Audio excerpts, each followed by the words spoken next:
Assalamualaikum warahmatullahi wabarakatuh.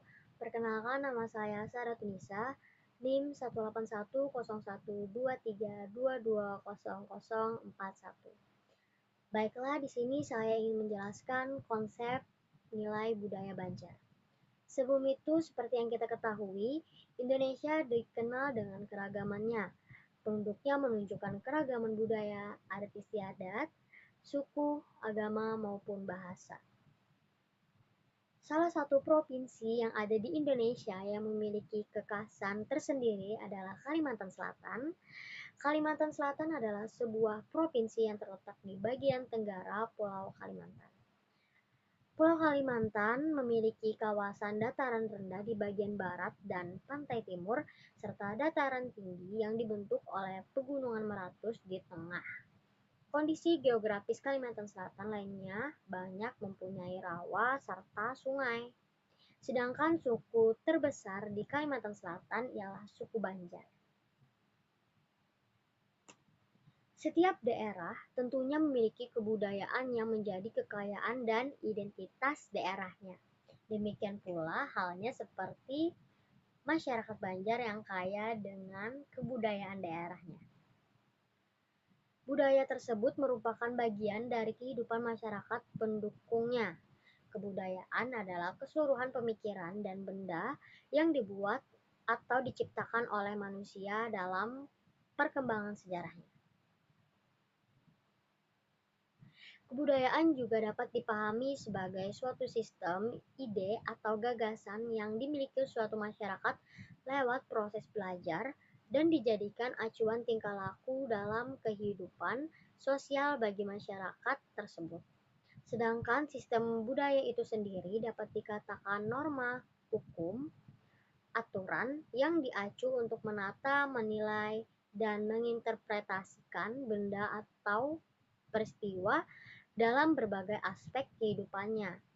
Nilai-nilai yang menjadi salah satu unsur sistem budaya merupakan konsepsi abstrak yang dianggap baik dan amat bernilai dalam hidup yang kemudian menjadi pedoman tertinggi bagi kelakuan dalam suatu masyarakat. Nah, jadi nilai budaya merupakan tingkat yang paling abstrak dari ada. Baik, itu saja yang dapat saya jelaskan. Selanjutnya dilanjutkan oleh teman saya. Perkenalkan, nama saya Agustina Wulansari, NIM 1810123220011. Nah, materi kali ini yaitu karakteristik nilai budaya Banjar. Nah, nilai di sini diartikan sebagai sesuatu yang berkaitan dengan aktivitas masyarakat Banjar, baik secara kelompok maupun individu.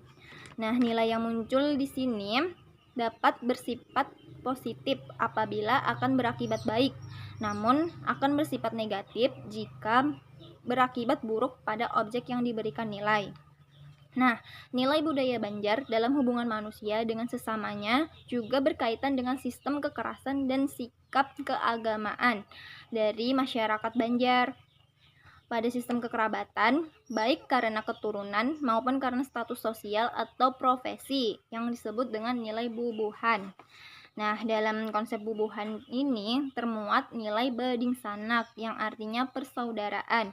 Lalu ada nilai betutulungan yang artinya tolong menolong. Dan yang terakhir mau saja kalah yang artinya mau saja mengalah.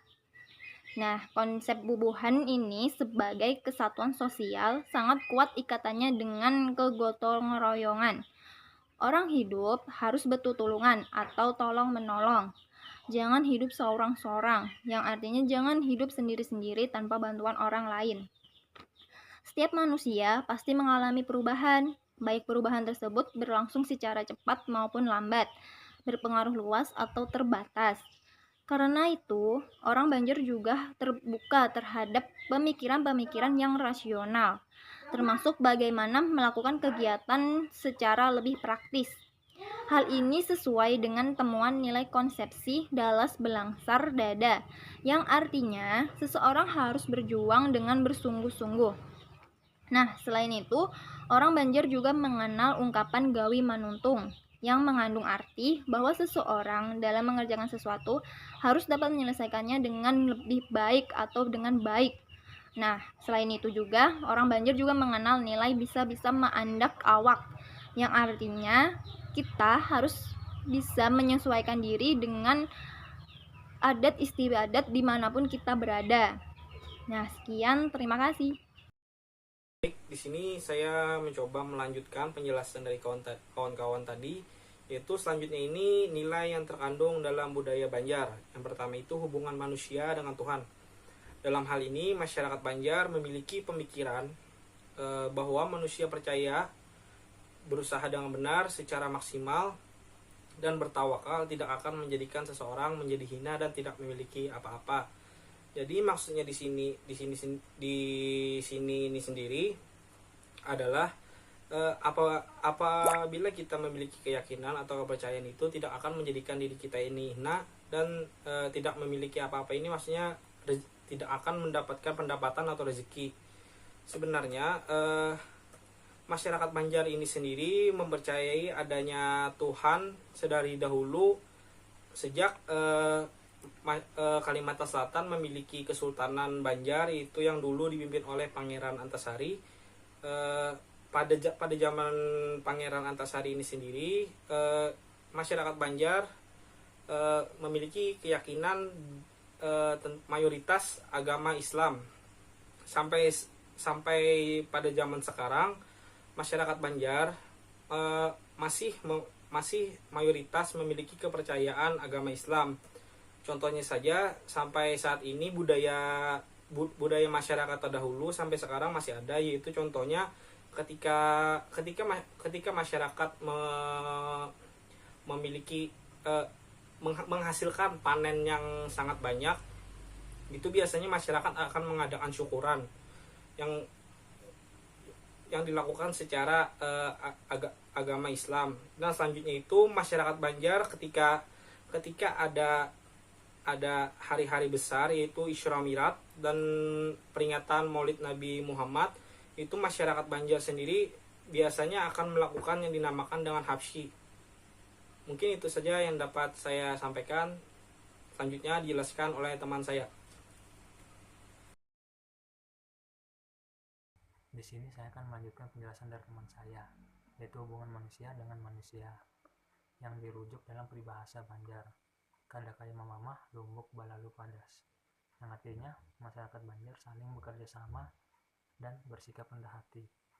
Hal ini dapat dilihat dari kehidupan orang Banjar yang saling bergotong royong dan tolong menolong, karena mereka menyadari dengan adanya bekerja sama dapat membuat pekerjaan akan terasa lebih ringan.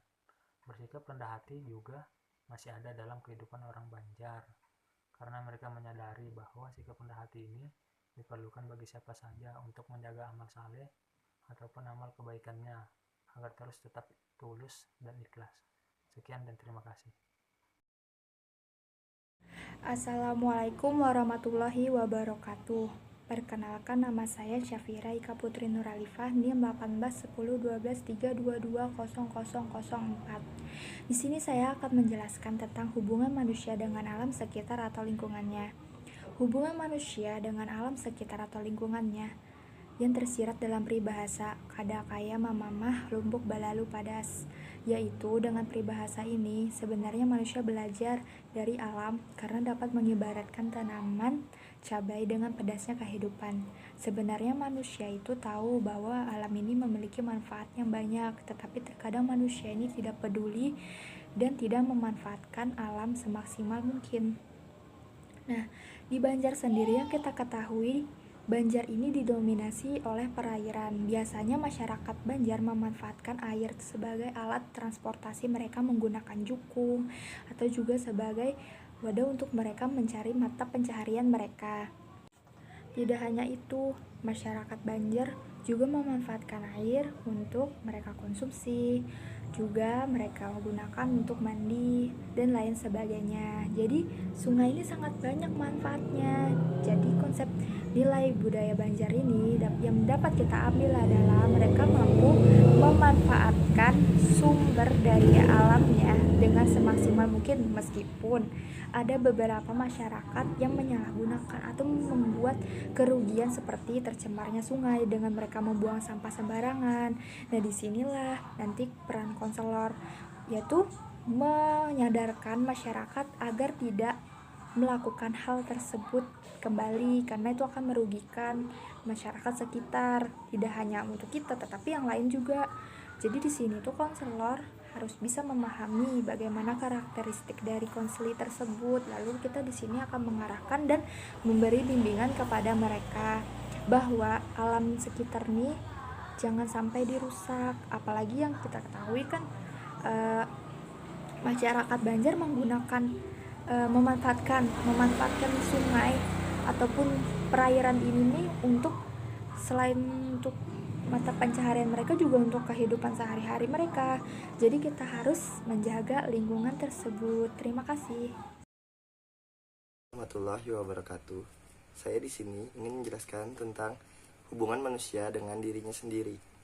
Hubungan manusia dengan dirinya sendiri yang tersirat dalam bahasa Kadakaya Mamamah Lumbuk Balalu Padas, yaitu maksudnya kita itu sebagai manusia jangan pernah terfokus kepada masa lalu. Sebaiknya kita terfokus kepada masa yang akan datang, yaitu maksud Balalu Padas itu yaitu penguatan negatif.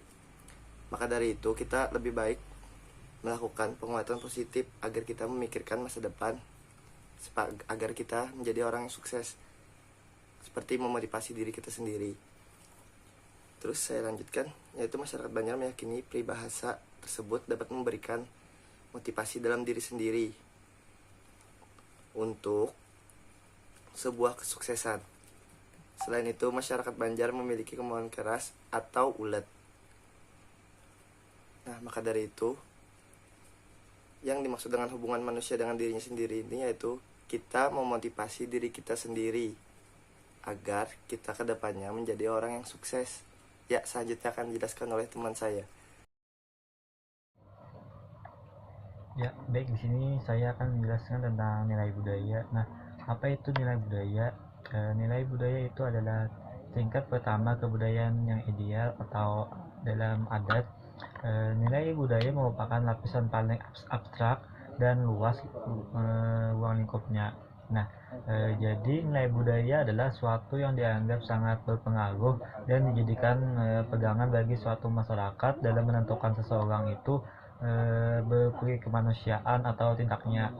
Nah, nilai budaya di sini terdiri dari beberapa konsepsi yang ada dalam hidup kita atau dalam alam pikiran, sebagaimana besar warga masyarakat mengenal hal-hal mereka menganggap nilai budaya ini itu amat mulia. Di dalam nilai budaya di sini yaitu ada sistem nilai yang ada dalam suatu masyarakat dijadikan orientasi dan rujukan dalam bertindak. Nah, oleh karena itu nilai budaya yang dimiliki seseorang mempengaruhi dalam menentukan alternatif dalam kehidupan sehari-hari mereka. Nah, selanjutnya dijelaskan oleh teman saya. Assalamualaikum warahmatullahi wabarakatuh. Perkenalkan, nama saya M. Sultan Agil Arif, NIM 1810-1233-115. Jadi saya akan menjelaskan tentang konselor dalam konseling multikultural. Jadi, empati merupakan salah satu sikap kunci yang harus ada dalam diri seseorang konselor. Karena dengan memiliki sikap empati konselor akan bisa memahami cara pandang dalam melihat dunianya. Hal ini sejalan dengan pendapat Ive yang menyatakan bahwa dengan memiliki dan mengembangkan cara melihat dunia melalui mata orang lain, seperti mendengar dan merasakan serta mengalami dunia internalnya. Namun, sikap konselor tidak boleh larut dan bisa memiliki pandangan yang jujur dan memiliki keyakinan sendiri yang sejalan dan berpijak pada nilai-nilai kebenaran. Sekian penjelasan dari kelompok kami. Saya ucapkan terima kasih. Assalamualaikum warahmatullahi wabarakatuh.